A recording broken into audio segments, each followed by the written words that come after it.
Welcome to React JS tutorial. ఇప్పుడు మనం చూడబోయే టాపిక్ జావాస్క్రిప్ట్ ఓవర్వ్యూ. ప్రీవియస్ వీడియోలో మనం లెట్ అంటే ఏంటి, కాన్స్ట్ అంటే ఏంటి, వార్ మనం దేనికి వాడతాం, లెట్ అంటే వార్ 2.0 అని చెప్పుకున్నాం. లెట్ అంటే ఏంటి, ఎక్కడ వాడతాం, దాని ఫంక్షనాలిటీ ఏంటి, కాన్స్ట్ అంటే ఏంటి, దాని ఫంక్షనాలిటీ ఏంటి అని ప్రీవియస్ వీడియోలో చూసుకున్నాం. ఇప్పుడు మనం చూడబోయేది వచ్చి ఇంకొక జార్గన్, యారో ఫంక్షన్స్ అన్నమాట. యారో ఫంక్షన్స్ అంటే ఏం లేదు, ఇది ఒక మామూలుగా మనం జావాస్క్రిప్ట్లో ఫంక్షన్ వాడతాం. ఆ ఫంక్షనే దాని ఫంక్షనాలిటీ దీని ఫంక్షనాలిటీ రెండు ఒకటే, పర్పస్ ఒకటే, కానీ సింటాక్స్ వైస్గా కొంచెం చేంజెస్ ఉంటుంది. యారో ఫంక్షన్స్ వాడడం వల్ల క్లీన్ కోడ్ ఉంటుందన్నమాట. మనం ఫస్ట్ పాయింట్ మనం చెప్పుకున్నాం, కోడ్ అనేది క్లీన్గా ఉంటుంది అండ్ రోబస్ట్గా ఉంటుంది. ఆ క్లీన్ వ్యూ కోసం యారో ఫంక్షన్స్ ఇట్లుంటుందన్నమాట. మామూలు ఫంక్షన్ ఇలా ఉంటుంది. ఒక ఫంక్షన్ నేమ్ ఇస్తాం, బ్రేసెస్, ఒక bracket, next console log of something, అంటే శాంపుల్ రెగ్యులర్ ఫంక్షన్ ఇట్లుంటుంది. మన యారో ఫంక్షన్ అంటే ఏముంటుందంటే మన ఫంక్షన్ కీవర్డ్ బదులు ఒక కాన్స్ట్ పెట్టుకుంటాం అనమాట. మనం కాన్స్ట్ ఇందాక ప్రీవియస్ వీడియోలో చూసుకున్నట్టే అదొక వేరియబుల్ డిఫైన్ చేయడానికి వాడతాం. ఇక్కడ కూడా ఫంక్షన్ని ఒక వేరియబుల్కి అసైన్ చేయడం లాగా ఉంటుందన్నమాట. అంటే ఇక్కడ మనం ఈ శాంపుల్ ఫంక్షన్ 1 అనేది ఒక ఫంక్షన్ నేమ్, ఆ ఫంక్షన్కి యారో ఫంక్షన్ యూజ్ చేసి మనం కన్సోల్ లాగా చేస్తామన్నమాట. రెండు ఫంక్షనాలు ఒకటి, రెండు ఒకేలాగా పనిచేస్తుంది. మనం కోడ్లో కూడా మనం చూద్దాం. ఇది విఎస్ కోడ్లో కూడా మనం దీన్ని ఎగ్జిక్యూట్ చేసి రన్ చేసి చూద్దాం. ఇక్కడ సింపుల్గా దీన్ని ఎక్స్ప్లెయిన్ చేయాలంటే కాన్స్ట్ అంటే ఒక వేరియబుల్ డిక్లరేషన్కి వాడే ఒక const, function name equal to bracket, ఒక యారో అండ్ దెన్ ఒక curly brace, console log of hello there. ఇక్కడ కన్సోల్ చేసాం, మామూలుగా ఫంక్షనాలిటీలో ఒక మనం లాజిక్ రాసుకుంటాం and end of the bracket, అంతే అనమాట. ఇది మనం రియల్గా కోడ్ ఎన్విరాన్మెంట్లోకి వెళ్ళి చూద్దాం. చూడండి, ఇప్పుడు మనం కోడ్ ఎన్విరాన్మెంట్లో ఉన్నాం. యారో ఫంక్షన్ డాట్ జేఎస్, ఇప్పుడు మామూలుగా రెగ్యులర్ ఫంక్షన్ రాద్దాం. ఫంక్షన్ శాంపుల్ ఫంక్షన్ అని రాద్దాం. Console log of hey welcome to React JS course. ఇక్కడ మనం ఫంక్షన్ కాల్ చేద్దాం, శాంపిల్ ఫంక్షన్ కాల్ చేసాం. ఇప్పుడు మనం రన్ చేద్దాం ఈ కోడ్ని. Node arrow function dot JS. ఇందాక మనం చెప్పుకున్నట్టు నోడ్ అనేది keyword and file name. Node అనేది ఎప్పుడు వాడతాము అంటే మనం నోడ్ ఆల్రెడీ ఇన్స్టాల్ చేసుకొని ఉంటే మన లోకల్లో ఇది వాడుకోవచ్చు. చూడండి, ఫంక్షన్ కాల్ అయింది. ఇప్పుడు దీన్ని కమెంట్ అవుట్ చేసేస్తాను. మనం దీన్ని యారో ఫంక్షన్లో ఎట్లా రాయాలో చూస్తాం. కాన్స్టెంట్ ఇచ్చాం, శాంపుల్ ఫంక్షన్ అనే ఇస్తాం, ఒక ఈక్వల్ టు సైన్, ఒక bracket, open and close bracket, ఒక arrow, curly braces open, console dot log hey welcome.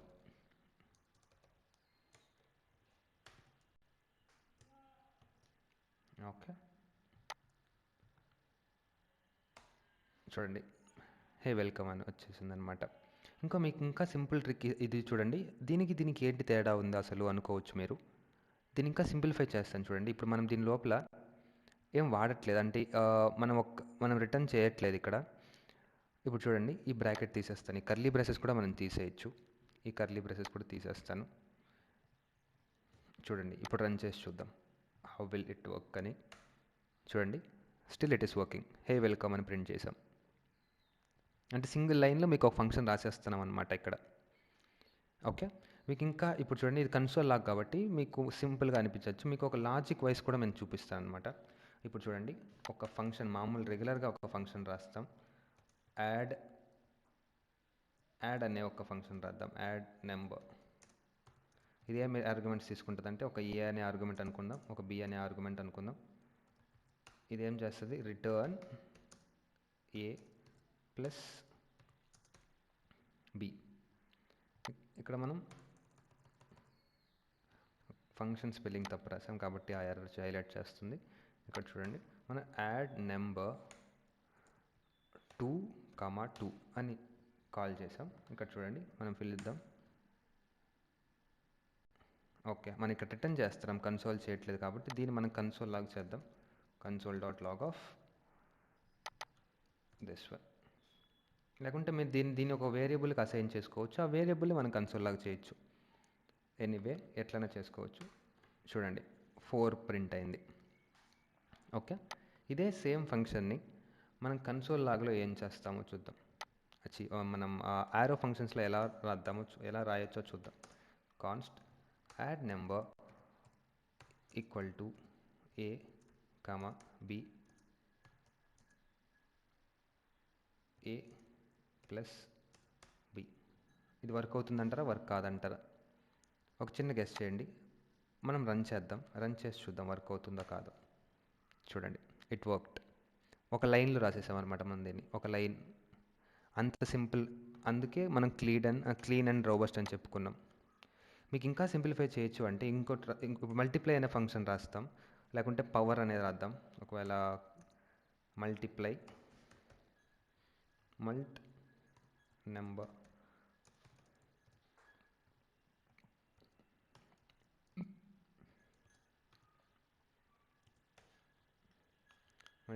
Number with 2.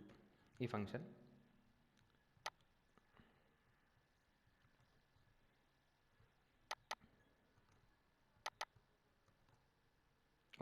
ఒక ఆర్గ్యుమెంట్ ఇస్తున్నాం మనము.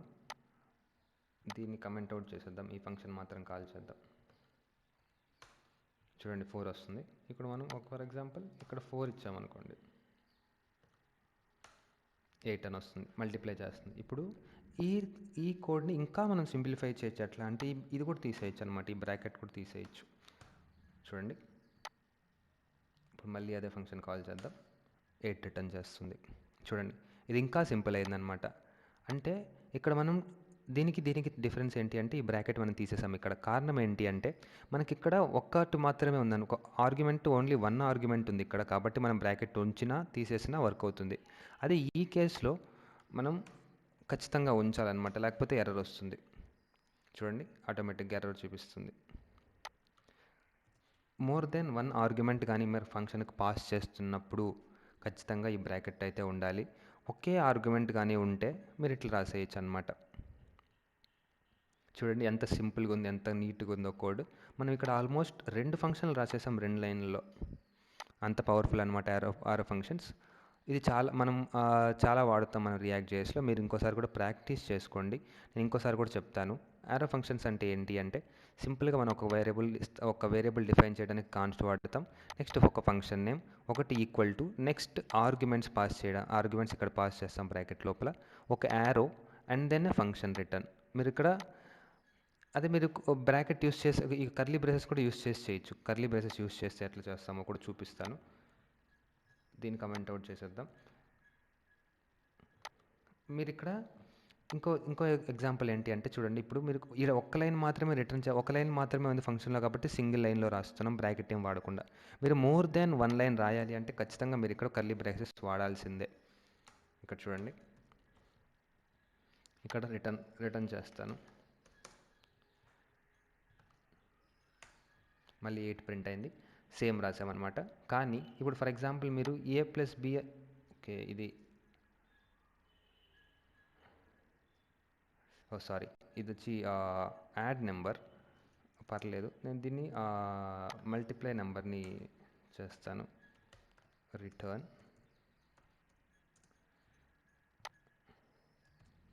ఓకే, ఇప్పుడు రన్ చేస్తాను ఫంక్షన్. చూడండి 8 వచ్చింది. ఇప్పుడు దీన్ని మోర్ దాన్ 1 లైన్ అనుకోండి, అంటే ఇప్పుడు ఫర్ ఎగ్జాంపుల్ ఏ అనేది ఉంది. ఇప్పుడు మన లోపల ఒక కాన్స్ట్ రాసుకొని ఆన్సర్ ఒక రిజల్ట్ అని పెట్టి ఈక్వల్ టు ఏ ఇంటూ 2 అని పెట్టి నెక్స్ట్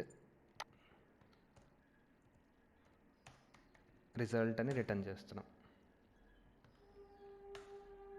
చూడు, still it is working same, ఇంకా సేమ్గా ఉంది. అంటే మనము ఇప్పుడు 2 లైన్లు రాస్తున్నాం ఇక్కడ లాజిక్. మీరు మోర్ దెన్ 1 లైన్ రాస్తే ఖచ్చితంగా ఈ బ్రేసెస్ వాడాల్సిందే. అండ్ ఈ బ్రేసెస్ వాడినప్పుడు మీరు రిటర్న్ వాడతాం అనమాట. ఏదైనా ఫంక్షన్ రిటర్న్ చేయాలి అంటే. కన్సోల్ అయితే మనకు అవసరం లేదు, కన్సోల్ అయితే డైరెక్ట్ కన్సోల్ చేసేస్తాం. మీరు లేదు రిటర్న్ చేయాలి అంటే మాత్రం ఖచ్చితంగా ఈ బ్రేసెస్ అయితే ఖచ్చితంగా వాడాలి, కర్లీ బ్రేసెస్. ఓకే, ఇది యారో ఫంక్షన్స్ అన్నమాట. Next classes. మామూలుగా క్లాసెస్లో ఒక జావాస్క్రిప్ట్ క్లాస్ ఎట్లా ఉంటుంది అంటే, ఇక్కడ మీకు కోడ్ కూడా పెట్టాను. రెగ్యులర్ జావాస్క్రిప్ట్ క్లాస్ ఎట్లుంటుందో చూద్దాం. ఒక క్లాస్ డిఫైన్ చేసాం, ఒక క్లాస్ నేమ్ కేటగిరీ తోటి. నెక్స్ట్ ఒక కన్స్ట్రక్టర్ పెట్టాము. ఆ కన్స్ట్రక్టర్ లోపల మనం ఒక ప్రాపర్టీ ఇచ్చాము, దిస్ డాట్ కేటగిరీ నేమ్ అనేది ఒక ప్రాపర్టీ, ఫ్రంట్ అండ్ యూఐ. ఇక్కడ ప్రింట్ కేటగిరీ అనేది ఒక మెథడ్ అనమాట. ఈ క్లాస్ లోపల ఒక మెథడ్ ఇది. అంటే ఏం ప్రింట్ చేస్తుంది అంటే కేటగిరీ నేమ్ ఏంటి అని ప్రింట్ చేస్తుంది. ఓకే, నెక్స్ట్ ఇన్హెరిటెన్స్ ఏంటో. ఇన్హెరిటెన్స్ అంటే ఏం లేదు, ఇక్కడ చూడండి. ఫస్ట్ ఒక క్లాస్ ఉంది, ఇంత ప్రీవియస్ క్లాస్ని ఇక్కడ ఉంచాను. దీనికి ఇన్హెరిటెన్స్ యాడ్ చేస్తే ఎలా ఉంటుందో చూద్దాం. క్లాస్, కేటగిరీ, కన్స్ట్రక్టర్, ఇదంతా సేమ్ ఇందాక. ఇప్పుడు ఇంకో క్లాస్ దీన్ని ఎక్స్టెండ్ చేసుకుంటుంది అనమాట. ఒక శాంపుల్ అనే క్లాస్ దీన్ని ఎక్స్టెండ్ చేస్తే ఏమవుతుంది, కన్స్ట్రక్టర్, సూపర్. ఈ సూపర్ అనేది ఖచ్చితంగా వాడాలి, ఎందుకంటే మనం దీన్ని వాడడం వల్ల దీంట్లో ఉండే ప్రాపర్టీస్ని మనం ఇక్కడ మాడిఫై చేసుకోవడం లేకపోతే వాడుకోవడం చేసుకోవచ్చు. సూపర్ వాడలేదు అంటే మనం ఈ పేరెంట్ క్లాస్ యొక్క ప్రాపర్టీస్ని కానీ మెథడ్స్ని కానీ మనం వాడలేం. కాబట్టి సూపర్ కీవర్డ్ ఇవ్వాలి. నెక్స్ట్ ఇక్కడ ఈ శాంపుల్లో ఒక ప్రాపర్టీ ఉంది, నేమ్ అనే ప్రాపర్టీ, రియాక్ట్ చేస్. And this dot category name. ఇక్కడ ఏం చేస్తున్నామంటే పేరెంట్ యొక్క ప్రాపర్టీని మనం మాడిఫై చేస్తున్నాం అనమాట. ఇంతకుముందు ఫ్రంట్ అండ్ యూఐ అని ఉండేదాన్ని మనం వెబ్ డెవలప్మెంట్ అనే దానికి మార్చాము. నెక్స్ట్ ఇక్కడ ఒక మెథడ్ ఉంది, అంటే శాంపుల్ అనే క్లాస్ యొక్క మెథడ్ ఇది, ప్రింట్ కోర్స్ నేమ్ అనేది. ఇక్కడ ఏం చేస్తున్నాం, ఈ నేమ్ని ప్రింట్ చేస్తున్నాం అనమాట. మామూలు రెగ్యులర్గా ఇన్హెరిటెన్స్ ఎట్లా ఉంటుందంటే ఇలా ఉంటుందన్నమాట. ఇవన్నీ నేను కోడ్ ఎన్విరాన్మెంట్ విఎస్ కోడ్లో కూడా నేను చూపిస్తాను.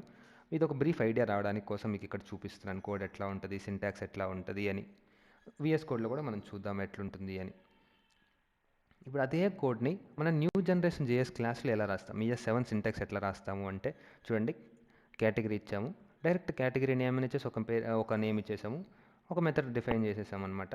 నెక్స్ట్ ఇంకొక శాంపుల్స్ ఎక్స్టెండ్ అని చేసి ఇక్కడ ఒక నేమ్ అనే వేరే ప్రాపర్టీని డిఫైన్ చేసాము, ఈ ప్రాపర్టీని ఇక్కడ మాడిఫై చేసాము, ఒక మెథడ్ చేసాము అనమాట. మీకు ప్రీవియస్ దానికి ఎంత కోడ్ ఉంది, ఈ న్యూ జనరేషన్లో ఎంత కోడ్ ఉందో మీరు చూసుకోవచ్చు. మీరు చూసుకుంటే ఇంతకుముందు కన్స్ట్రక్టర్ అనేది వాడాము, నెక్స్ట్ సూపర్ కీవర్డ్ అనేది వాడాము. ఇక్కడ సూపర్ కీవర్డ్ అస్సలు వాడట్లేదు, అండ్ కన్స్ట్రక్టర్ అనే మెథడ్ కూడా వాడట్లేదు. ఇక్కడ దిస్ కీవర్డ్ వాడుతున్నాం, ఇక్కడ దిస్ కీవర్డ్ కూడా స్కిప్ చేసేసాం, వాడని అవసరం లేదు. అంత సింపుల్ అనమాట. మనం కన్స్ట్రక్టర్ వాడాల్సిన అవసరం లేదు, సూపర్ అనే కీవర్డ్ వాడాల్సిన అవసరం లేదు, దిస్ అనే కీవర్డ్ కూడా వాడాల్సిన అవసరం లేదు. సింపుల్గా మనకు అయిపోతుంది అనమాట. చూడండి, ఒక సింపుల్గా మనం ఏం లేదు, ఒక క్లాస్ డిఫైన్ చేసాం, ఒక నేమ్ ఇచ్చేసి, ఒక మెథడ్, ఒక ప్రాపర్టీకి ఒక డిఫైన్ చేసాం, ప్రింట్ అని ఇవన్నీ. ఒక మెథడ్ డైరెక్ట్గా యారో ఫంక్షన్ యూస్ చేసి క్రియేట్ చేసాం. అదేలాగే శాంపుల్ ఎక్స్టెండ్ చేసుకున్నాం దీన్ని. అదేవిధంగానే దీన్ని మాడిఫై చేసాం, అదేవిధంగానే మొత్తం ఫంక్షనాలిటీ ఒకటే, వర్కింగ్ మొత్తం ఒకేలానే వర్క్ అవుతుంది. కానీ సింటాక్స్ పరంగా చాలా ఈజీగా చాలా క్లీన్గా ఉంటుందన్నమాట నెక్స్ట్ జనరేషన్ జేఎస్ క్లాసెస్ వాడి.